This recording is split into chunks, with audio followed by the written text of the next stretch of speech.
చెప్పాడు. అయితే మళ్ళీ 26వ అధ్యాయంలో ఎందుకు లెక్కించమంటూ ఉన్నాడు? మొదటి అధ్యాయంలో లెక్కించినప్పుడు 12 గోత్రాల యొక్క సంఖ్య ఎంతమంది ఉన్నారు అనేటటువంటి విషయము మొదటి అధ్యాయంలో చక్కగా వ్రాయబడి ఉంది. ఏమని వ్రాయబడి ఉందంటే నేను చెప్తాను, మీరు జాగ్రత్తగా వినండి. రూబేను గోత్రంలో 46,000. మీరు ఇంటికి వెళ్ళిన తర్వాత చదువుకోండి, అక్కడ వివరంగా వ్రాయబడి ఉంటుంది. ఏ ఏ గోత్రములో ఎంతెంత మంది ఉన్నారు అనేటటువంటి విషయము అక్కడ వ్రాయబడి ఉంటుంది. రూబేను గోత్రంలో 46,500 మంది ఉన్నారు. షిమియోను గోత్రంలో 59,300 మంది ఉన్నారు. గాదు గోత్రములో 45,650 మంది ఉన్నారు. యూదా గోత్రములో 74,600 మంది ఉన్నారు. ఇస్సాకారు గోత్రంలో 54,400 మంది ఉన్నారు. జబులూను గోత్రంలో 57,400 మంది ఉన్నారు. యోసేపు గోత్రంలో 4,500 మంది ఉన్నారు. మనష్షే గోత్రంలో 32,200 మంది ఉన్నారు. బెన్యామీను గోత్రంలో 35,400 మంది ఉన్నారు. దాను గోత్రంలో 62,700 మంది ఉన్నారు. ఆషేరు గోత్రంలో 41,500 మంది ఉన్నారు. నఫ్తాలి గోత్రంలో 53,400 మంది ఉన్నారు. మొదటి అధ్యాయంలో వారి సంఖ్య చక్కగా వ్రాయబడి ఉంది. అయితే 26వ అధ్యాయంలోనికి వచ్చేసరికి మళ్ళీ ఎందుకు వారిని లెక్కించమన్నాడు అంటే, గోత్రాలలో ఉన్నటువంటి సంఖ్య, సర్వ సమాజములో ఉన్నటువంటి సంఖ్య తగ్గిపోయిందంట. ఏమైపోయింది? తగ్గిపోయిందంట. ఏంటి, అమ్మగారు హైదరాబాద్ నుండి వచ్చి ఏదైనా మాకు వాక్యం చెప్తారంటే ఆ గోత్రంలో అంతమంది ఉన్నారు, ఈ గోత్రంలో ఇంతమంది ఉన్నారు అని చెప్పి అనుకుంటున్నారా? వాక్యంలోనికి ఇంకా వెళ్ళలేదు. మీకు అర్థం కావటానికి ఈ విధంగా మొదటి నుండి ప్రారంభించడం అనేది జరిగింది. ఈ విధంగా ఉన్నటువంటి ఇశ్రాయేలు ప్రజల 12 గోత్రాలలో ఉన్నటువంటి జనసంఖ్య అంట 26వ అధ్యాయంలోనికి వచ్చేసరికి ఏమైపోయారో తెలుసా? తగ్గిపోయారంట. మీకు ఒక ప్రశ్న వేస్తాను ఇప్పుడు. సర్వసాధారణంగా మన కుటుంబంలో ఒక ఇద్దరికి వివాహం అయిందనుకోండి. వివాహం అయితే అప్పుడు వారికి సంతానం కలిగితే ఎంతమంది అవుతారు? చెప్పండి, మాట్లాడాలి మీరు, చెప్పండి. 4 అవుతారు. ఏమైంది? రోజులు గడుస్తున్న కొలది, సంవత్సరాలు గడుస్తున్న కొలది ఏమైందంటే అభివృద్ధి అనేది కలిగింది. అభివృద్ధి అని కలిగింది. అయితే మొదటి అధ్యాయములో వారి సంఖ్య ఎక్కువగా ఉంది. 26వ వచనం ఒక్కసారి నేను చదువుతాను. 26వ వచనంలో ఒకసారి ఏ గోత్రంలో తగ్గిపోయారు అనేటటువంటి విషయాన్ని మీకు జ్ఞాపకం చేస్తాను. 26వ అధ్యాయంలో 7వ వచనం చదువుదాం. మొదటి అధ్యాయంలో ఎక్కువ సంఖ్య ఉన్నటువంటి రూబేను వంశము మరి 26వ అధ్యాయంలోనికి వచ్చేసరికి తగ్గిపోవడానికి గల కారణం ఏంటి అంటే, రూబేనులో అంట పాపం ఉన్నదంట. ఏముందంట? చెప్పండి, చెప్పండి. రూబేనులో పాపం ఉన్నది. రూబేనులో పాపం ఉన్నది. ఆదికాండము 49వ అధ్యాయము 2వ వచనం ఒకసారి చదువుదాము. ఆదికాండము 49వ అధ్యాయము. యాకోబు కుమారులారా కూడి వచ్చి ఆలకించుడి.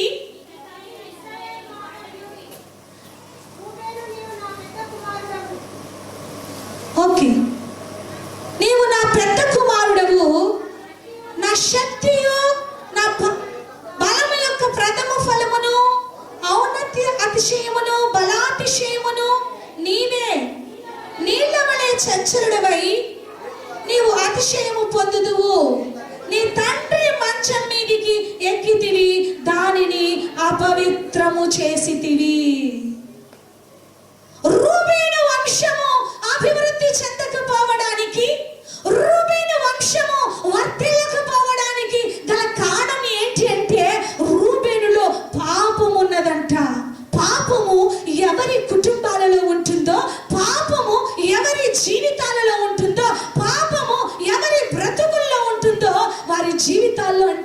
వృద్ధి అనేది ఉండదంట, అభివృద్ధి అనేది ఉండదంట. మరి మొదటి అధ్యాయంలో 56,000 మంది ఉన్నటువంటి ఆ వంశంలో ఇక్కడికి వచ్చేసరికి ఏమైపోయారు అంటే 53,000 తగ్గిపోయారు. పెరగవలసినటువంటి వాళ్ళు, వృద్ధి చెందవలసినటువంటి వాళ్ళు ఏమైపోయారు అంటే తగ్గిపోయారు. దానికి కారణం ఏంటో తెలుసా? పాపము. పాపం అంట గర్భము ధరించినప్పుడు బాగానే ఉంటుందంట, కానీ అది పరిపక్వమై అది కంటే కనుక ఏమొస్తుందో తెలుసా? మరణం అనేది వస్తుందంట. నా ప్రియ బిడ్డలారా, దేవుడు మనతో మాట్లాడుతున్నాడు.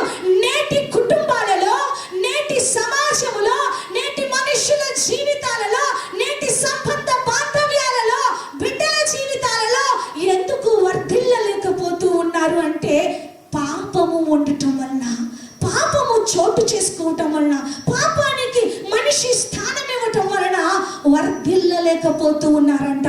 రూబేను వంశం ఏమైపోయిందంటే పాపము ఉండటం వల్ల వర్ధిల్లలేకపోయారు. షిమ్యోను జీవితంలో కూడా షిమ్యోను ఏం చేశారంటే వాళ్ళల్లో కూడా ఏముందో తెలుసా?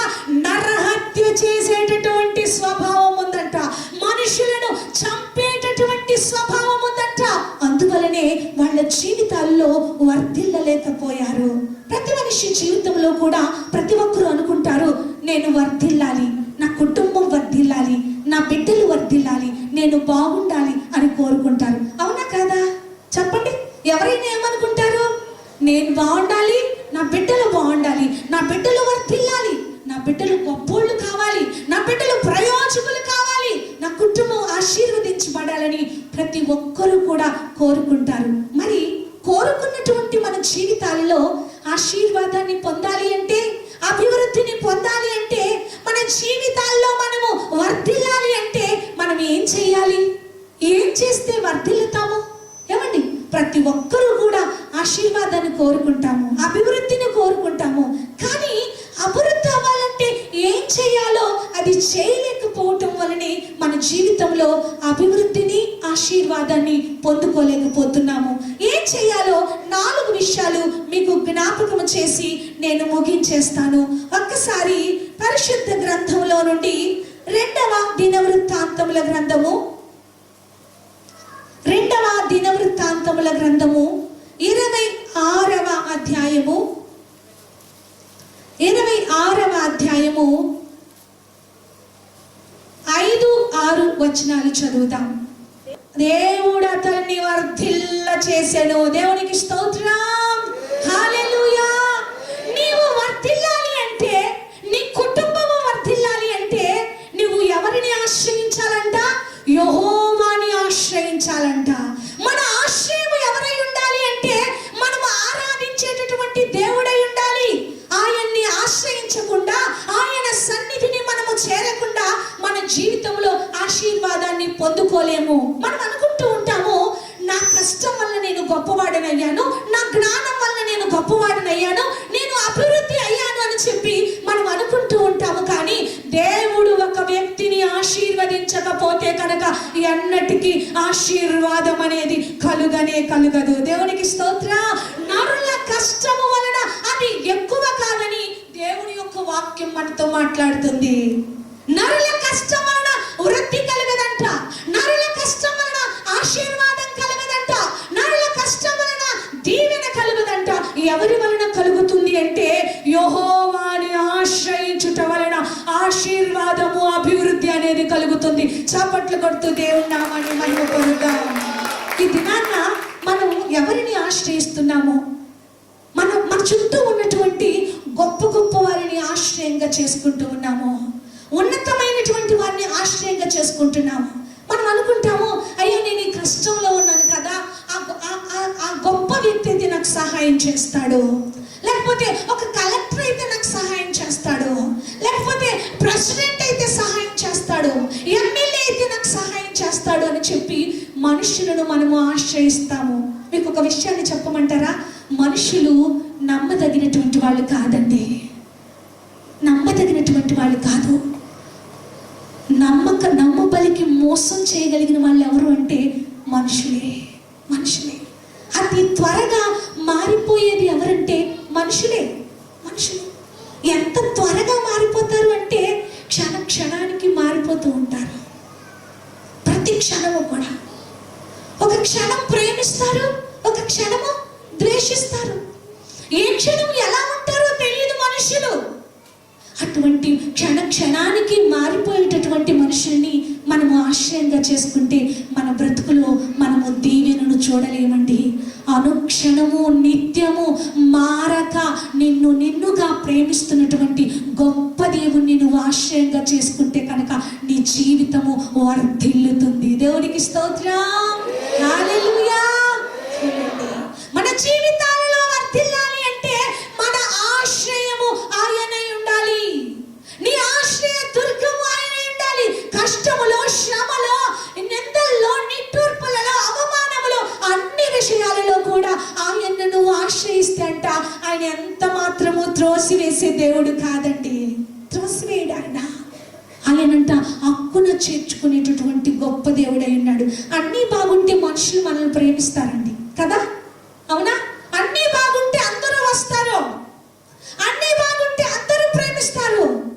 కానీ నీ పరిస్థితి బాగోనప్పుడు, నీ స్థితిగతులు బాగోనప్పుడు, నీ స్థితిగతులు దిగజారిపోయినప్పుడు, వేదనతో, నిట్టూర్పుతో, నిస్సహాయ పరిస్థితుల్లో ఉన్నప్పుడు దేవుణ్ణి నువ్వు ఆశ్రయిస్తే కనుక ఆయన నీకు ఆశ్రయంగా ఉండి సహాయము చేయవాడై ఉన్నాడు. దేవునికి స్తోత్రం, హల్లెలూయా. సహాయము చేయగలిగినటువంటి హస్తములు కలిగినటువంటి దేవుడు, మనం ఆరాధించేటటువంటి దేవుడు. దేవునికి స్తోత్రం. అంత గొప్ప దేవుణ్ణి దేవుడిగా కలిగి ఉంటాం నిజంగా మన జీవితంలో ధన్యత అండి. అందుకే దేవుని యొక్క వాక్యంలో ఒక మాట వ్రాయబడి ఉంటుంది, యెహోవా దేవుడు కాగలిగినటువంటి జనులు ధన్యులు, ధన్యులు. అంత గొప్ప ఆశ్రయము మనకుండగా ఏమండి మనుషులను మనము ఆశ్రయించకూడదు. ఆయనే మన ఆశ్రయమై ఉంటే కనుక మన జీవితాలలో ఆశీర్వాదాన్ని, దీవెనను మనము తప్పకుండా చూడగలుగుతాము. దేవునికి స్తోత్రం. ఈ దినాన్న దేవుడు మనతో మాట్లాడుతున్నాడు. నీ ఆశ్రయము దేవుడేనా? నీ ఆశ్రయము నీవు ఆరాధించేటటువంటి దేవుడేనా?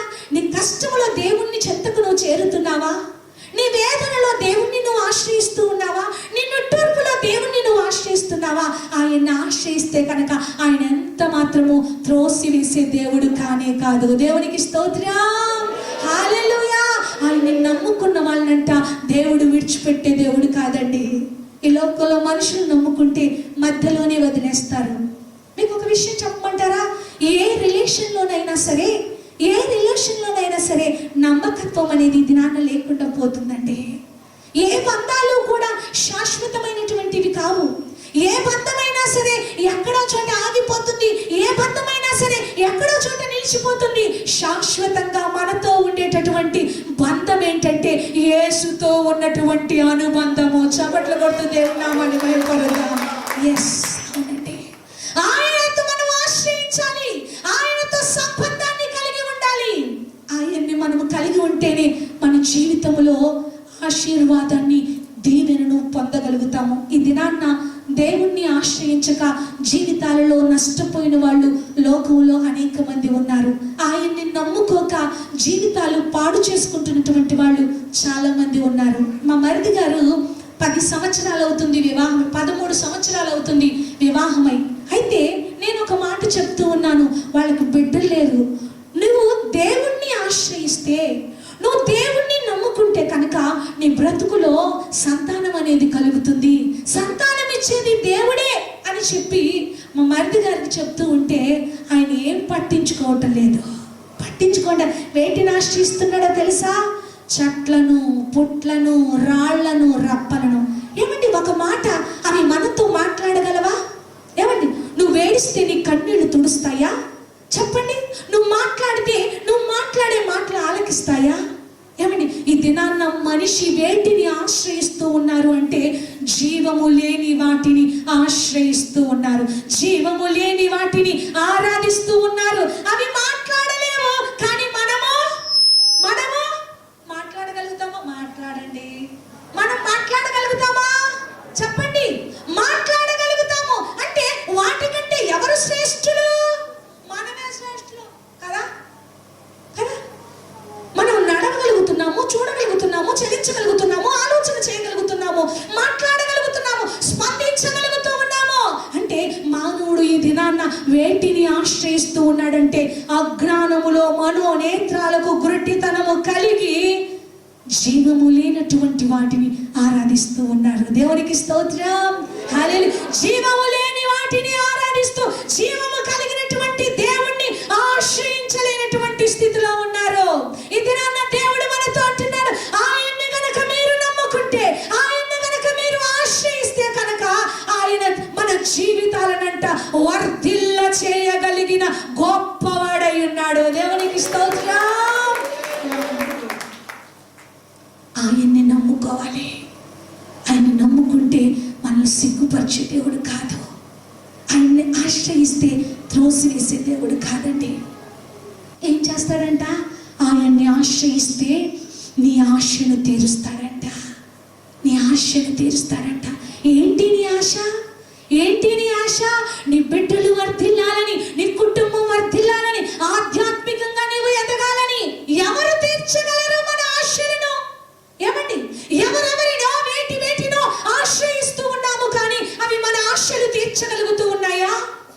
మనకు ఆశ్రయంగా ఉండగలుగుతున్నాయా? మనల్ని ఆదరించగలుగుతున్నాయా? మన కన్నీటి తొడవగలుగుతూ ఉన్నాయా? ఈ మధ్యాహ్నకాల సమయంలో పరిశుద్ధాత్మ దేవుడు మనతో మాట్లాడుతూ ఉన్నాడు. నీ కన్నీరు తొడవగలిగిన వాడు, నీ ఆశను తీర్చగలిగిన వాడు ఎవరు అంటే సర్వశక్తిమంతుడైనటువంటి యేసుక్రీస్తు ప్రభువు వారే. చప్పట్లు కొడుతూ దేవుని నామమున మనం పలుకుదాం. ఆయన ఆశ్రయించి చూడు, అద్భుతాలు నీ జీవితంలో కనబడతాయి. అవును, ఆయన ఆశ్రయించినటువంటి వారి జీవితాల్లో ఎన్నడూ కూడా నిరాశపడలేదండి. ఆయనంట అడిగే వాళ్ళకి ఇచ్చేటటువంటి గొప్ప దేవుడై ఉన్నాడు. నువ్వేం అడుగుతావో అడిగిన దానికంటే, ఊహించిన దానికంటే అత్యధికంగా ఇవ్వగలడు ఆయన. అవును, నువ్వు ఒక్కటి అడుగుతావేమో, ఆయన అనేకం ఇస్తాడు బిడ్డ. అవును, నువ్వేం చేయాలో తెలుసా? ఆయన ఆశ్రయించాలి. నువ్వేం చేయాలో తెలుసా? ఆయన ఆజ్ఞల బాటలో నడవాలి. నువ్వేం చేయాలో తెలుసా? ఆయన రెక్కల నీడలో ఉండాలి. ఆయన రెక్కల నీడలో ఉంటేనే, ఆయన రెక్కలను మనం ఆశ్రయంగా చేసుకుంటేనే మనకు క్షేమం అనేది ఉంటుంది. అప్పుడే మనకు రక్షణ అనేది ఉంటుంది. అప్పుడే మన జీవితాలు వర్ధిల్లుతాయి. ఆయన రెక్కలే మనకు ఆశ్రయము. అందుకే మనం ఏం చేయాలో తెలుసా? ఆయన రెక్కలను ఆశ్రయించాలి. మనుషుల చేతులను కాదు, గొప్ప గొప్ప చేతులను కాదు. గొప్ప గొప్ప ఇంటి ముందుకెళ్ళి వాళ్ళు ఏదైనా సహాయం చేస్తారేమో, మాకు కష్టం వచ్చిందయ్యా అని చెప్పి వాళ్ళ సహాయాన్ని మనం అర్థించటము కాదు, కానీ సర్వశక్తిమంతుడైనటువంటి యెహోవా రెక్కల నీడలో నీవు సురక్షితంగా ఉండగలుగుతావు. దేవునికి స్తోత్రం. ఒకవేళ రెక్కలను ఆశ్రయించలేదనుకో, నీ బ్రతుకులో రక్షణ అనేది ఉండదు, నీ బ్రతుకులో క్షేమం అనేది ఉండదు, నీ బ్రతుకులో అభివృద్ధి అనేది ఉండదు. అవునా? కోడి తెలుసు కదా మనందరికి. కోడి తెలుసు కదండి. మనం తింటాము, మన ఇంట్లో పెంచుకుంటాము. ఇప్పుడు తింటలేదు అనుకుంటా కదా, అవునా? కోడి అంట తన రెక్కల్లో తన పిల్లల్ని దాస్తూ ఉంటుందంట. కోడి పిల్లంట రెక్కల్ని చీల్చుకుని బయటికి రావడానికి ప్రయత్నిస్తూ ఉంటుందంట. బయటికి రావడానికి ప్రయత్నిస్తూ ఉంటే కోడి ఏం చేస్తూ తెలుసా? రెక్కల లోపలకి లాక్కుంటా ఉంటుందంట ముక్కుతో. మీరు గమనించారా ఎప్పుడైనా? ఏమిటా మీరు గమనించారా? రెక్కల లోపలికి లాక్కుంటూ ఉంటుందంట పిల్లని. పిల్ల ఏం చేస్తూ ఉంటుంది తెలుసా? మళ్ళీ మళ్ళీ మళ్ళీ మళ్ళీ బయటకు వస్తూ ఉంటుందంట. పైన ఆకాశం పైన గ్రద్ద తిరుగుతూ ఉంటుంది కోడి పిల్లను అపహరించాలని. ఆయన రెక్కలను ఆశ్రయించకపోతే, ఆయన రెక్కల నీడలో నువ్వు దాక్కోకపోతే, ఆయన రెక్కల నీడలో నువ్వు నివాసము చేయకపోతే కనుక శత్రువు వచ్చి నిన్ను కబలించేస్తాడు. క్షేమం అనేది ఉండదు బిడ్డ, అభివృద్ధి అనేది ఉండదు, దీవెన అనేది ఉండదు. అందుకే మనము ఆయన రెక్కలను ఆశ్రయించాలి.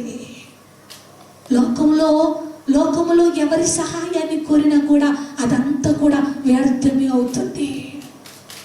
అందుకే నువ్వేం చేయాలి అంటే దేవుని రెక్కలను ఆశ్రయించగలిగితే నీ బ్రతుకులో ఏం చూడగలుగుతావో తెలుసా? ఆశీర్వాదాన్ని చూడగలుగుతావు, అభివృద్ధిని చూడగలుగుతావు. దేవునికి స్తోత్రం. మరి యెహోవా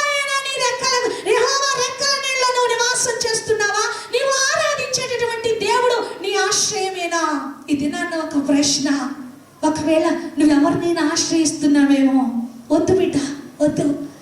నీకు సహాయం చేయగలిగినటువంటి దేవుని హస్తాలను నువ్వు చేరుకో, ఆయన రెక్కలను చేరుకో. అద్భుతమైనటువంటి అభివృద్ధిని, దీవెనను, ఆశీర్వాదాన్ని పొందగలుగుతావు. దేవునికి స్తోత్రం, హల్లెలూయా. మరొక విషయాన్ని చూద్దాము. ఒకటి, ఆయన్ని ఆశ్రయిస్తే, జాగ్రత్తగా జ్ఞాపకం ఉంచుకోవాలి, జాగ్రత్తగా వినాలి. ఒకటి, ఆయన్ని ఆశ్రయిస్తే మనం ఏమవుతామో? వర్ధిల్లుతామంట. ఆయన్ని ఆశ్రయిస్తే మనకు రక్షణ కలుగుతుంది. ఆయన్ని ఆశ్రయిస్తే మనకు క్షేమం అనేది కలుగుతుంది. రెండో విషయాన్ని కూడా మీకు జ్ఞాపకం చేస్తాను. ఇంకా మనం వర్ధిల్లాలి అంటే, మనము దీవించబడాలి అంటే, మన కుటుంబాలు దీవించబడాలి అంటే, మన భర్తలు దీవించబడాలంటే, మనకున్న సమస్తము వర్ధిల్లాలి అంటే ఇంకా మనం ఏం చేయాలి? ఒకటి, ఆయన్ని ఆశ్రయించాలి. రెండు, నిర్గమాకాండము పరిశుద్ధ గ్రంథంలో నుండి నిర్గమాకాండము 1వ అధ్యాయము 21వ వచనాన్ని చదువుదాం. ఎవరికి భయపడ్డారు? దేవునికి భయపడ్డారంట. తెలుసా మీకు ఈ సన్నివేశం? తెలుసా అండి? మోషే గారిని మరి ఐగుప్తు దేశంలో ఇశ్రాయేలు ప్రజలకు పుట్టినటువంటి పిల్లలందరినీ, మగ పిల్లలందరినీ కూడా చంపేయమని మరి ఐగుప్తు రాజు ఆజ్ఞ జారీ చేసినప్పుడు ఆ మంత్రసానులంట ఇశ్రాయేలు పిల్లలకు పుట్టినటువంటి ఆ మగ పిల్లలంట చంపలేదంటండి. ఎందుకు చంపలేదు? ఏమండి, ఎందుకు చంపలేదు? ఇప్పుడు మన తెలంగాణ రాష్ట్రాన్ని పరిపాలన చేస్తున్నటువంటి సీఎం ఒక మాట చెప్తే నువ్వు చేయకుండా ఉంటావా? సీఎం గారు మీకు ఒక మాట చెప్పారనుకో, ఇది చెయ్యమంటే చేస్తావా, చేయవా? ఎనమాటల స్వరాలు, ఎనమాటలు నాకు చెవుడు చేస్తాం. నీకు ఎన్ని పనులున్నా పక్కన పెట్టి చేస్తాం. కానంట వీళ్ళు సీఎంకి భయపడలేదు, సీఎంకి భయపడలేదు, అక్కడ ఉన్నటువంటి ఆ రాజుకు భయపడలేదు. ఆ రాజ్యాన్నంతటిని పరిపాలన చేస్తూ గొప్ప అధికారంలో సింహాసనం మీద కూర్చున్నటువంటి రాజుకు భయపడలేదు. కానీ ఆ సింహాసనాన్ని, రాజును, సీఎంను, పిఎంను సృష్టించినటువంటి సర్వశక్తిమంతుడైనటువంటి దేవునికి భయపడ్డారు. చాపట్లు కొడదాం ఒక్కసారి. దేవునికి భయపడ్డారంట. ఎవరు? మంత్రసానులండి. మంత్రసానులు అంటే ఎవరుంటారు? వయసు పిల్లలు ఉంటారా? యవనస్తులు ఉంటారా? యంగ్స్టర్స్ ఉంటారా? లేదు. ఎవరుంటారు మంత్రసానులు? ముసలి వాళ్ళు ఉంటారు. ఎందుకు భయపడ్డారో తెలుసా? ఎందుకు వీళ్ళు భయపడ్డారో తెలుసా? మంత్రసానులు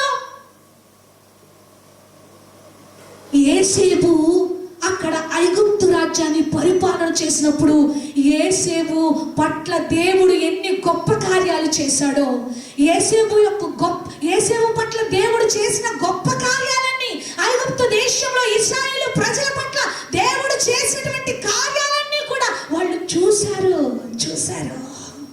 అమ్మో, ఇశ్రాయేలు కలిగినటువంటి దేవుడు సామాన్యుడు కాదు, అసామాన్యుడు. అమ్మో అని చెప్పి ఆయనకు భయపడాలి. మనము ఆయనకు భయపడాలి. ఏమండి, ఈ లోకంలో ఉన్నటువంటి తుచ్చమైనవన్నిటికీ భయపడుతూ ఉంటాం. పిల్లికి భయపడతాం, ఎలుగుకి భయపడతాం. ఏమండి, చీకటి ఏదైనా కనపడితే భయపడతాం. భయపడవలసిన వాటికి మనం భయపడలేదు. దేవుని బిడ్డలమైనటువంటి మనము ఆయనకు భయపడాలి. మీకు ఒక మరొక విషయం చెప్పంటారా? ఆయనకొక్కడికి నువ్వు భయపడితే, జాగ్రత్తగా వినాలి, చూడాలి. ఆయనకొక్కడికి నువ్వు భయపడితే ఈ లోకంలో ఎవ్వరికి నువ్వు భయపడాల్సిన అవసరం లేదు. ఎందుకో తెలుసా? ఆయనకు భయపడితే కనుక ఆయన గుండె ధైర్యంగా నీకుంటాడు. దేవునికి స్తోత్రం. నీ గుండె ధైర్యంగా ఆయన ఉంటాడు. దేవునికి ఒక్కడికి భయపడితే ఈ లోకంలో ఎంత గొప్పవారు వచ్చి నీ ముందు నిలబడిన నువ్వు భయపడవు. కారణం ఏంటో తెలుసా? నీ గుండె ధైర్యం ఆయన ఉంటాడు. దేవునికి స్తోత్రం, హల్లెలూయా. అందుకే ఆయన ఆరాధించేటటువంటి మనము ఆయనకు భయపడి జీవించాలి. అవునా? ఒకవేళ ఆ రాజుగారు చెప్పిన మాట వినలేదు అనుకో, ఏం చేస్తాడు? ప్రాణాలు తీసేస్తాడా? తీసేస్తాడా లేదా? మంత్రసానులు ప్రాణాలు ఇవ్వటానికి కూడా భయపడలేదు. ప్రాణాలు పోతున్నా సరే భయపడలేదు. దేవుని కొరకు ప్రాణాలు ఇవ్వటానికి కూడా సిద్ధపడ్డారు. తన ప్రజలైనటువంటి ఇజ్రాయేలు బిడ్డలకు పుట్టినటువంటి పిల్లలను చంపలేదంట.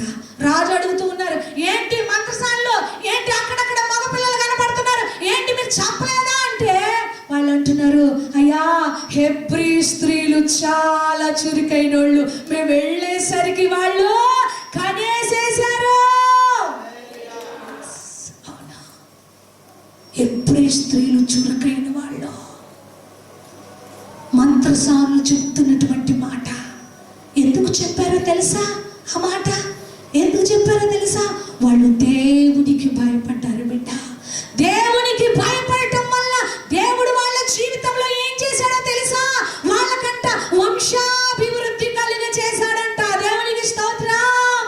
ఇది నాన్న వంశాలు కుటుంబాలన్నీ కూడా నాశనం అయిపోతూ ఉన్నాయి. కారణం ఏంటంటే భయము లేక, వెచ్చలవిడితనం కుటుంబాల్లో ఉండటం వలన, మాట వినేటత్వం తత్వం లేకపోవటం వలన, మంచి చెడ్ల వివేచన జ్ఞానం లేకపోవటం వలన, దేవుడు మాటకు లోబడకపోవటం వలన, దేవునికి భయపడకపోవటం వలన.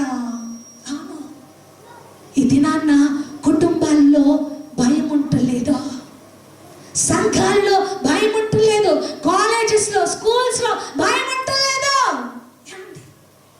ఎవరిష్టానుసారంగా వాళ్ళు బ్రతుకుతూ ఉన్నారు. కారణం ఏంటో తెలుసా? భయము లేని తత్వం. చూస్తూ ఉండంగానే అనేక అసభ్యకరమైనటువంటి కార్యాలు చేస్తూ ఉన్నారు, అసహ్యమైనటువంటి జీవితాలు జీవిస్తూ ఉన్నారు. కారణం ఏంటి? భయం లేదు. అయ్యో దేవుడు నన్ను చూస్తూ ఉన్నాడు, దేవుడు నన్ను శిక్షిస్తాడేమో అనేటటువంటి భయము లేదండి. ఏమండి ఆ మంత్రసానులు ఏ మంత్రసానులు అంట? ఐగుప్తు మంత్రసానులు. అంటే అంటే దేవుణ్ణి అంగీకరించిన వాళ్ళు కాదు, ఇశ్రాయేలు మంత్రసానులు కాదండి. వాళ్ళు ఐగుప్తు దేశానికి సంబంధించినటువంటి వాళ్ళు. అయినా సరే వాళ్ళు ఏం చేశారో తెలుసా? దేవునికి భయపడ్డారు బిడ్డ.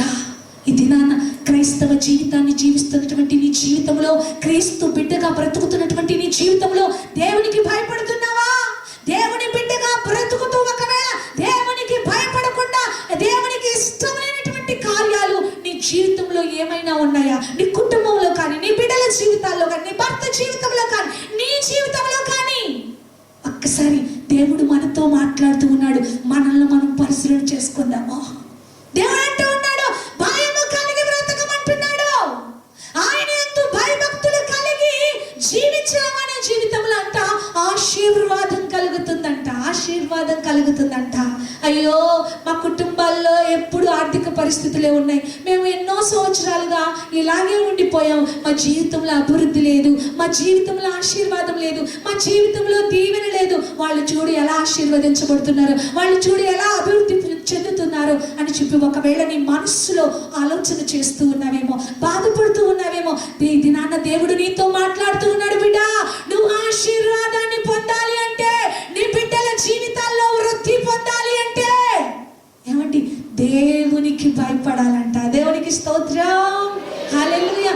నువ్వు దేవుని యందు భయభక్తులు కలిగి భక్తి చేస్తే నీ బిడ్డలు కూడా నీకు భయపడతారు.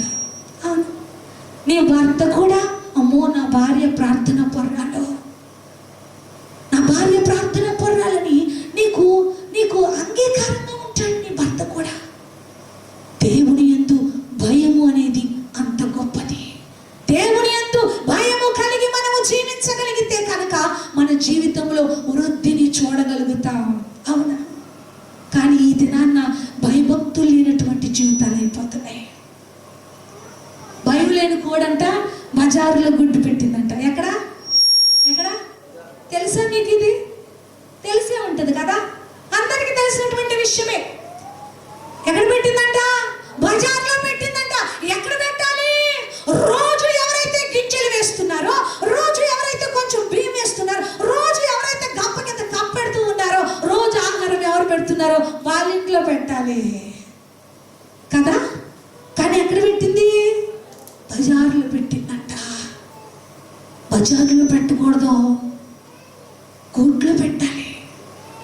కింద పెట్టాలి. భయం ఉందా దానికి? భయం ఉందా దానికి? భయం లేదు.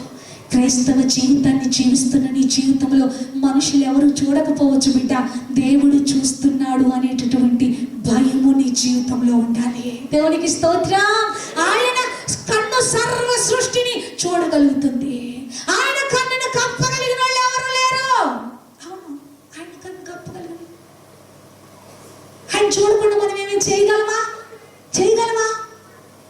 ఆయన చూస్తున్నాడు అనేటటువంటి భయము మనలో ఉండాలి. ఇంత సేవకులు పాడారు కదా, నన్ను చూచువాడా నన్ను కాచు. ఏం చేస్తాడంట? చూస్తున్నాడంట. నన్ను చూచువాడా నిత్యం కాచువాడా. ఏం చేస్తున్నాడంట? చూస్తున్నాడంట. నువ్వు కూర్చోవడం, నువ్వు లేవటం, నువ్వేం చేస్తున్నావో, ఏం తలంపులు కలిగి ఉన్నావో, ఏం ఆలోచనలు కలిగి ఉన్నావో, ఎటువంటి జీవితాన్ని జీవిస్తున్నావో మనుషులకు తెలియకపోవచ్చు, సేవకులకు తెలియకపోవచ్చు, కానీ దేవుడు మాత్రం నిన్ను చూస్తూ ఉన్నాడు అనేటటువంటి భయము నీలో ఉంటే కనుక నీ బ్రతుకులో ఆశీర్వాదాన్ని నిశ్చయముగా నువ్వు చూడగలుగుతావు. దేవునికి స్తోత్రం. అవునండి, చూడగలుగుతాము. భయం ఉండాలి. ఉందా భయము దేవుడంటే? దేవుని మందిరానికి క్రమంగా వస్తూ ఉన్నావా? కొంతమంది భయం లేని వాళ్ళు ఏం చేస్తారు? ఆదివారాలు ఎగ్గొట్టేస్తారు కదా, ప్రార్థనా కూడికలు ఎగ్గొట్టేస్తారు. భయం ఉన్నట్టేనా? ఏమండి, నాకు పని ఉండి రాలేదు, పెళ్ళికి వెళ్ళాను, బాగోలేదంటే రావలసిన స్థలం ఇదే కదా. ఎందుకు? సాగదీర్చుకునేటటువంటి స్థలం ఏమైనా ఉన్నదంటే దేవుని మందిరమే. దేవుని మందిరమే. దేవుని మందిరానికి నీవు రావాలి. నీకు కొంతమంది, చాలా మంది బాగోలేదని రారు దేవుని మందిరానికి. స్వస్థత కలిగించేటటువంటి అమృత జలనిధి ఇది. దేవుని మందిరానికి వస్తే పరిపూర్ణమైనటువంటి స్వస్థత కలుగుతుంది. ఆదరణతో కూడినటువంటి మాటలు నీకు దొరుకుతాయి. చాలా మంది భయం లేకుండా మానేస్తూ ఉంటారు. ఏమండి, ఈ లోకములో అన్నిటికంటే కూడా దేవుని సన్నిధి ప్రాముఖ్యమైనటువంటిది. దేవునికి స్తోత్రం. హల్లెలూయా.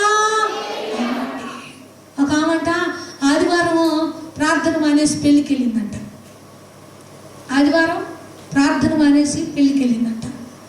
అయితే పాస్టర్ గారు ఫోన్ చేశారంట, అమ్మా ఏంటమ్మా ఆదివారం మరి ప్రార్థనకు రాలేదు, ఎక్కడికి వెళ్ళామమ్మా అంటేను, అయ్యా కాలు కొంచెం పెరిగింది అయ్యా అందంట. ఏమందంట? కాలు పెరిగిందయ్యా అని చెప్పిందంట. ఏం చెప్పింది? సేవకుడితోనే అబద్ధం. సేవకుడితో అబద్ధాలు అసలు చెప్పకూడదు. అంటే వేరే వాళ్ళతో చెప్పొచ్చు అమ్మగారు అనుకుంటున్నారు. ఎవరితో చెప్పకూడదు. ఇది సేవకుడితో అబద్ధం చెప్పింది. అయితే పెళ్ళికి వెళ్ళి వస్తుంది. పెళ్ళికి బస్సు పెడతారు కదా, బస్సు ఏం చెప్పింది? కాలు పెరిగిందని చెప్పింది. దేవుడు ఏం చేశాడు తెలుసా? బస్సు దిగుతూ ఉందంట. దిగుతూ ఉండగా పడిపోయిందంట కింద. ఏం చెప్పిందో సేవకుడికి అది నిజమైపోయింది. అబద్ధం చెప్తే నిజమైపోయింది. భయం ఉందా? అమ్మో, సేవకులకు తెలుస్తుందేమో, దేవుడు సేవకులు కదా, దేవుడు తెలియపరుస్తాడేమో అనేటటువంటి భయము లేదు.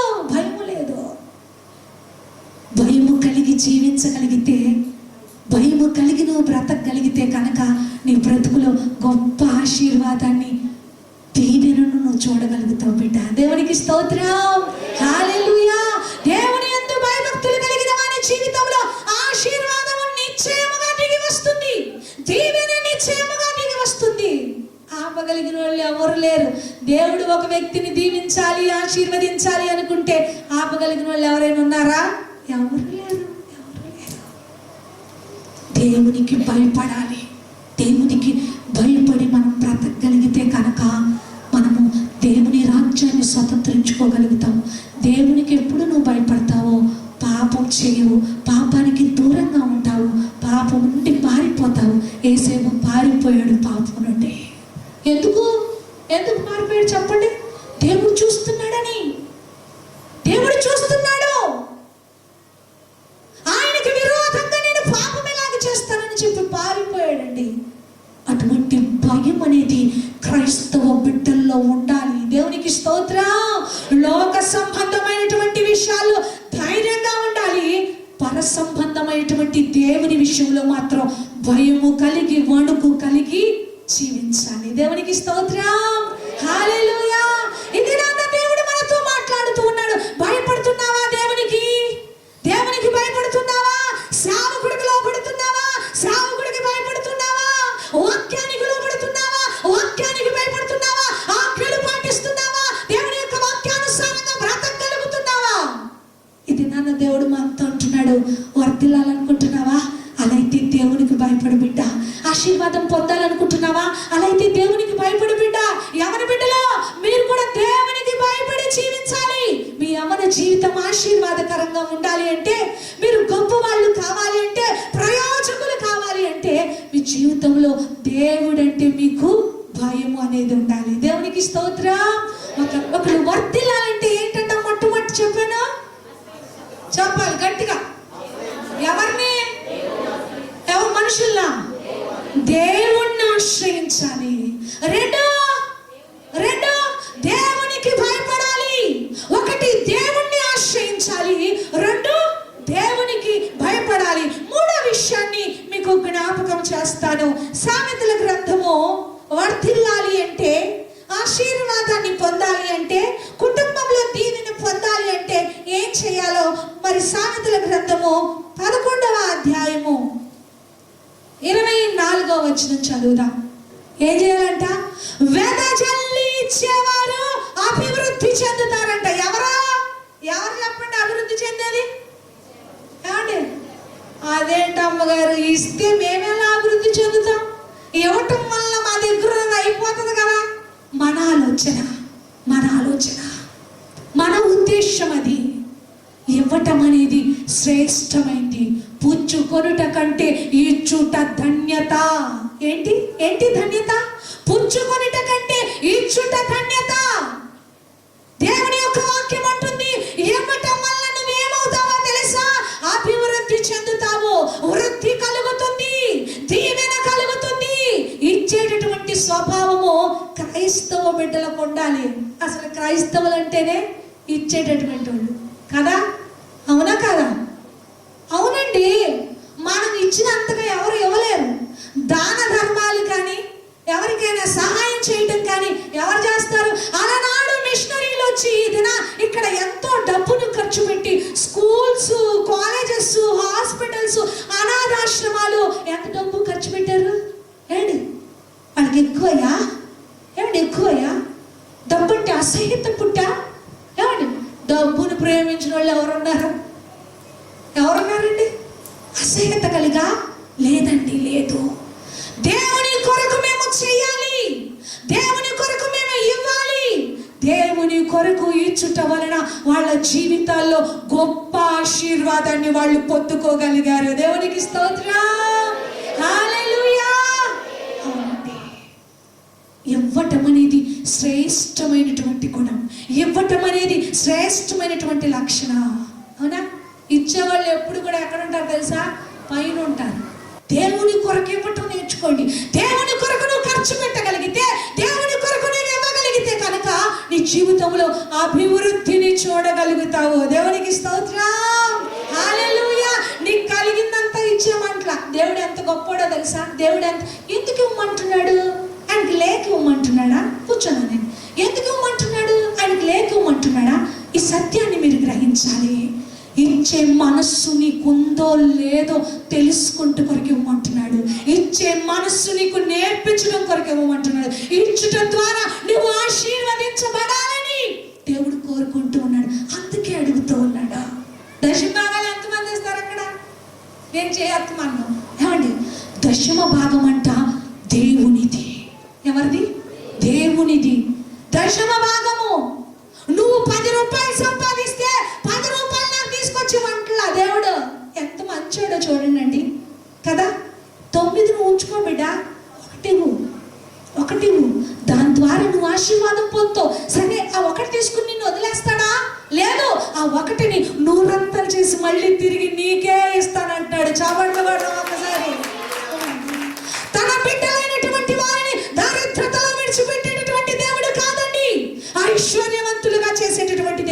నిన్ను నన్ను ఐశ్వర్యవంతులుగా చేయటం కొరకు ఆయన దారిద్రతను అనుభవించాడు. అవును, నీ కొరకే అంత గొప్ప త్యాగం చేసినటువంటి దేవుని పనిలో నువ్వు విత్తనం వేసేదానవుగా ఉండాలి. ఏమండి కదా, పొలములో ఒక్క వడ్ల గింజ వేస్తే మొక్క వస్తుంది, కానీ ఒక్క వడ్ల గింజ వేశావు, కానీ ఎన్ని కంకులు కాస్తాయి దానికి? ఏమండి ఎన్ని కాస్తాయి? ఎన్ని దోసెళ్ళు కాస్తాయి? నువ్వు వేసిందంతా ఒక్కటే. వృద్ధి పొందాలనుకుంటున్నటువంటి నీ జీవితంలో, ఆశీర్వాదం పొందాలనుకుంటున్నటువంటి నీ జీవితంలో, దేవుని సేవలో నీ వంతుగా నీవు విత్తనము వేయగలగాలి, ఇవ్వగలగాలి. వెదజల్లి దేవుని పని కొరకు వెదజల్లగలిగితే అభివృద్ధి అయినటువంటి ఆశీర్వాదాన్ని నువ్వు పొందగలుగుతావు. దేవునికి స్తోత్రం. అవునండి, ఆశీర్వాదం చూడలేనటువంటి వాళ్ళ జీవితాల్లో ఈ విషయాన్ని మీరు జ్ఞాపకం చేసుకోండి. నిజమండి, దశంభాగం దేవునికి ఇస్తే గొప్ప దీవెన మనం చూడగలుగుతాము. ఆశీర్వాదం పొందుకోవాలంటే బిడ్డ ఇవ్వటం నేర్చుకోవాలి బిడ్డ. అవును, నా జీవితంలో నేను నేర్చుకున్నా. సావుకురాలుగా ఇప్పటికీ దశంభాగం వల్ల కలిగేటటువంటి ఆశీర్వాదం, అభివృద్ధి ఏంటో నాకు తెలుసు. నేను అనుభవిస్తున్నా నా జీవితంలో. దేవునికి వెదజల్లి ఇచ్చే మనస్సు ఉండాలి. కలిగిన దానికంటే విస్తారముగా ఇవ్వగలిగింది మనస్సు ఉండాలి క్రీస్తు బిడ్డలకు. అవును, ఒక 100 రూపాయలు పెట్టిలో పెట్టి తాళం వేసుకుంటే ఒక సంవత్సరం అయిన తర్వాత చూసిన 100 రూపాయలుగానే ఉంటుంది. కానీ దేవుని సన్నిధిలో విత్తగలిగితే, దేవుని కొరకు ఖర్చు పెట్టగలిగితే, దేవుడు నీకు 100 చేసి ఇవ్వగలిగిన గొప్పవాడై ఉన్నాడు. దేవునికి స్తోత్రం. మనం అనుకుంటాం తక్కువైపోద్దేమో అనుకుంటాం. ఏమనుకుంటాం? ఉండదేమో, అయ్యో ఇది నేను ఇస్తే ఎట్లా, ఇది నేను అసలు. అక్కడే మన విశ్వాసాన్ని దేవుడు పరీక్షిస్తూ ఉంటాడు. సాయపతి విధవరాలు ఒక అప్పము ఆయనకు మొదటగా అయ్యో నేను ఇస్తే నా పిల్లవాడికి ఎట్లా అని అనుకుందా? అనుకోలేదు. లోకమంతా కరువుంది, కానీ సారేపతి విధవరాలి ఇంట్లో సమృద్ధి ఉంది. చప్పట్లు కొట్టు గట్టిగా మనం కొట్టాలి. 5 రొట్టెలు 2 చేపలు పిల్లలు నాకు ఇస్తే ఎట్లా అనుకుంటే 5,000 మందికి ఆహారంగా మార్చబడేవి కాదు బిడ్డ. ఈ ఒక్క గింజ నేను తినాలి, నేను తినకపోతే నా కడుపు నిండదు, ఈ ఒక్క గింజ నేను విత్తితే ఎట్లా అనుకుంటే దోసెడి